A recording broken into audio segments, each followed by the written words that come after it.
ilang araw na hindi ko nailabas. Talagang nilabas niya talaga sa dami nung nailabas ko. Para na siyang puputok yung itsura sa sobrang laki talaga niya, parang buntis. Tapos, nung hinawakan ko, yung talagang hindi siya lulubog. Talagang sobrang tigas, ganun. Napansin ko, mas lumiit na siya. Pumupos sa lobo na, di ba, bilog siya.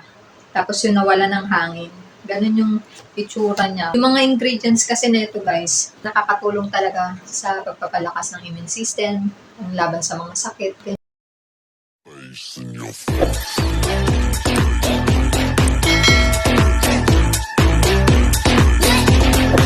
Hi guys! Welcome back to my YouTube channel. For today's video, meron ulit ako sa inyong i-recommend guys na product na pwede nang makatulong sa inyo pagdating sa health. Dalawang product siya.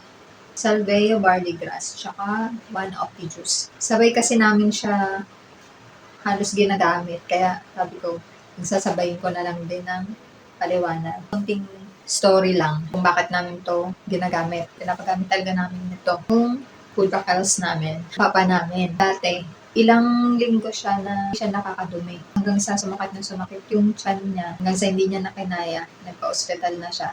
Tapos pagdating sa ospital, wala kaming choice. Biglaan din na kailangan siyang operahan. Habang inooperahan din siya mismo, nalaman namin na meron siyang bukol. Inoperahan na nga siya ng bonggang-bongga pero hindi natanggal. Hindi na si bukol kasi delikado. Kumbaga pinapili kami. So, yun na nga. Tapos nun, naghanap na ako ng herbal.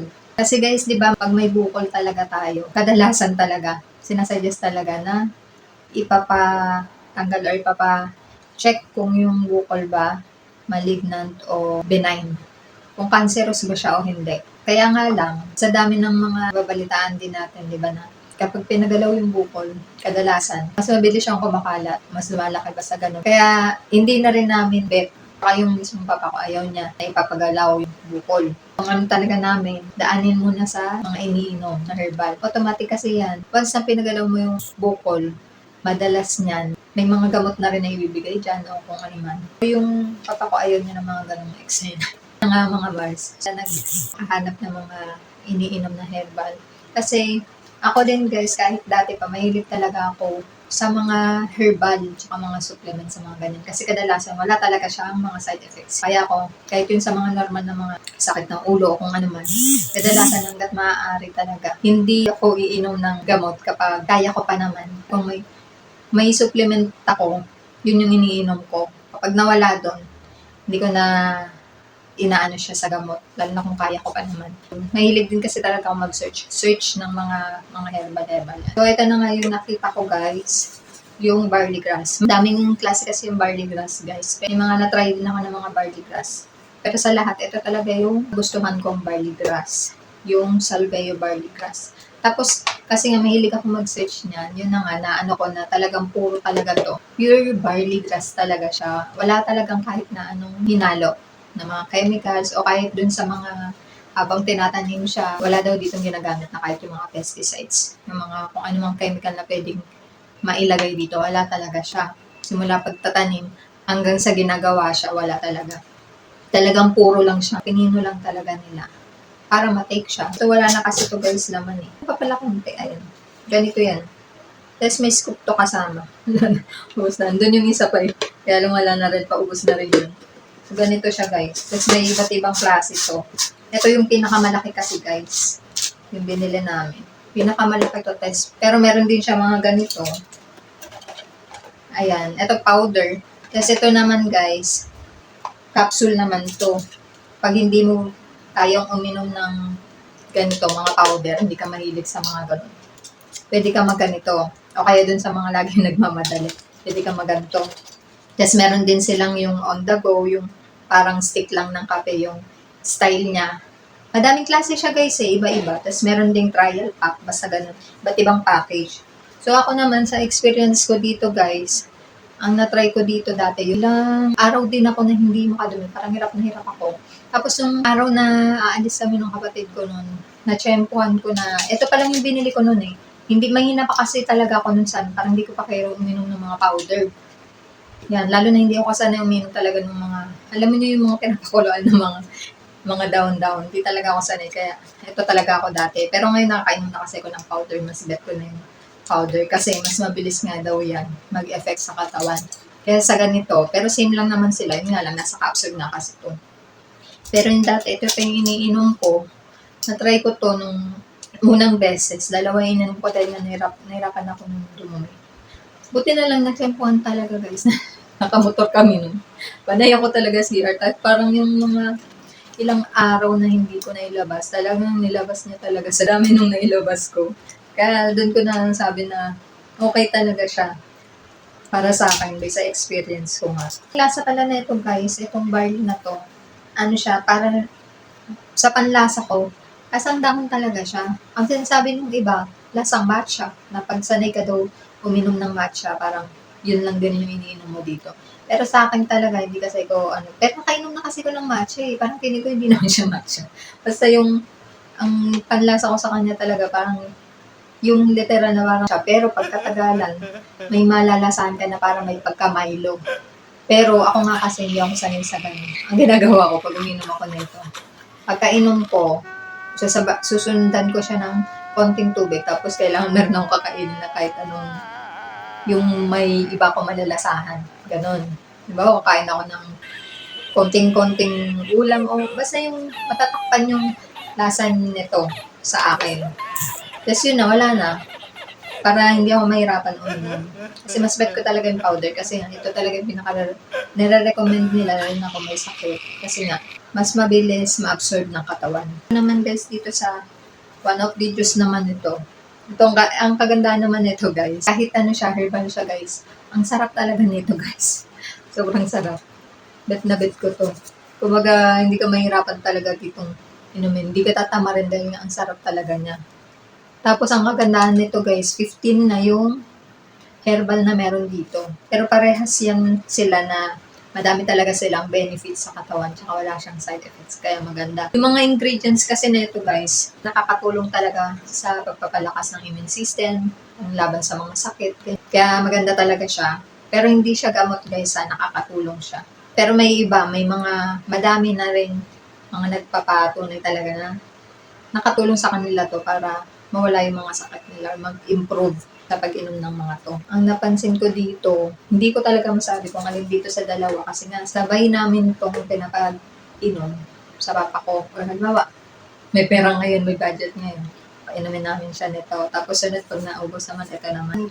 Inoperahan kasi guys yung papa ko. Meron na siya dito sa tagiliran. Labas na dito yung konting bituka niya. Tapos dito na lumalabas yung dumi niya sa tagiliran. Pagtapos nun, nakakadumi na rin siya dito sa normal na nilalabasan ng dumi natin. Pero hindi dun lahat. Kumbaga dito talaga. Tapos parang may sumasabay lang dito. Pero nung una hindi talaga wala na lumalabas dito sa kanya. Pero nung mga sumunod na araw hanggang ngayon, ganun. Parang sabay yan. Tapos ang napansin ko guys, sobrang tigas talaga ng tiyan niya.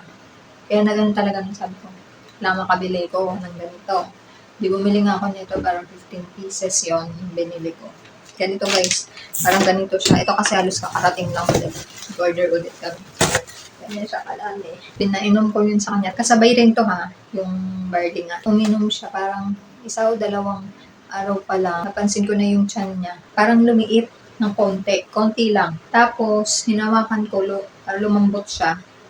Lumambot siya ng konti. Hindi katulad nung una na grabe yung pag tinignan mo pa lang siya, para na siyang puputok yung itsura sa sobrang laki talaga niya, parang buntis.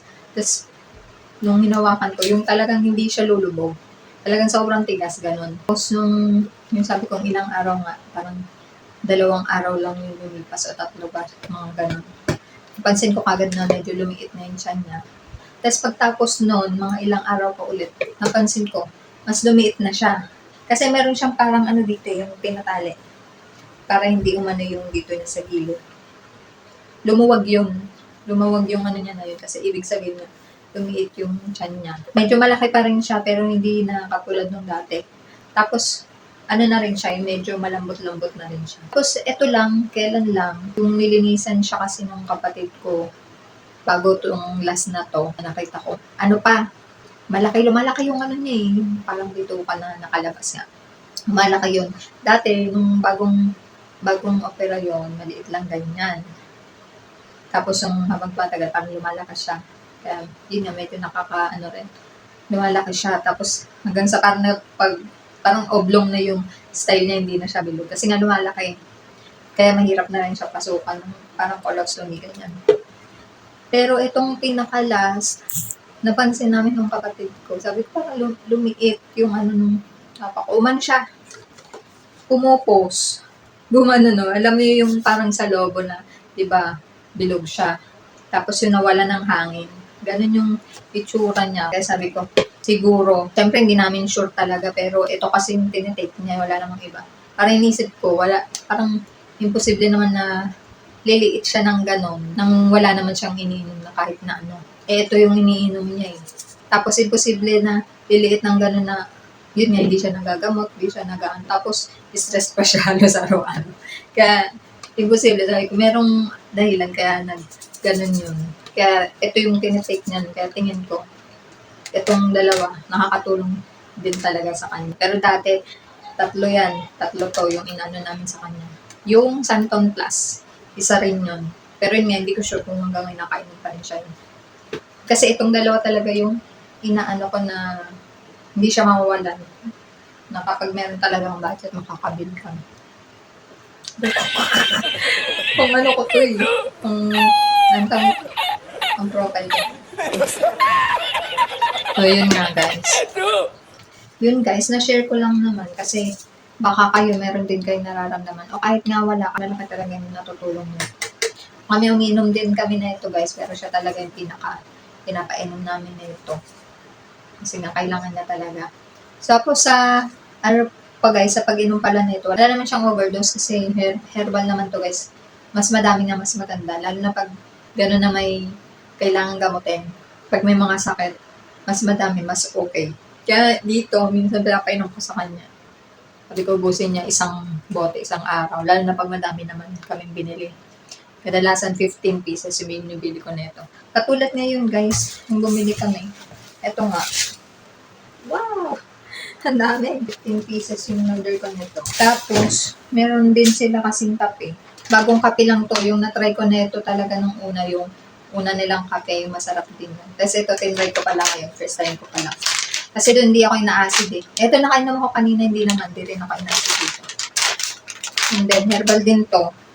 Ito yung order ko, tsaka to. Next time, gawin ko ng video yung isang kape kasi talagang subok ko na siya. Hindi talaga ako ina-acid doon. Normally kasi, kapag mga nagkakape talaga ako, grabe talaga yung acid ko. Pero doon hindi. Kasi ito may juice pala sila. Hindi ko lang alam guys kung herbal dito. Pero juice nila, nagulat ako. Free lang nila dito sa in-order ko. Ayan, 10 piraso. Lalo na guys dun sa mga may mga sakit, mga feeling nyo, walang may effect. Try nyo rin. Baka lang naman. Baka makatulong sa inyo. Siyempre kami hindi rin naman namin sure dahil nga unang-una hindi naman nga ito gamot. Pero wala, hindi naman siya nagagamot. Hindi, kumbaga, ito talaga yung inaasahan namin mga herbal talaga. Kaya, ayan, ito yung pinatry namin. Yun lang guys, kung mahilig kayo sa mga ganitong klase ng video, mga product recommendations, video tutorials, mga extra income online, please like, share, and subscribe na rin kayo dito sa channel ko para lagi kayong updated pag may mga bago akong videos. Bye!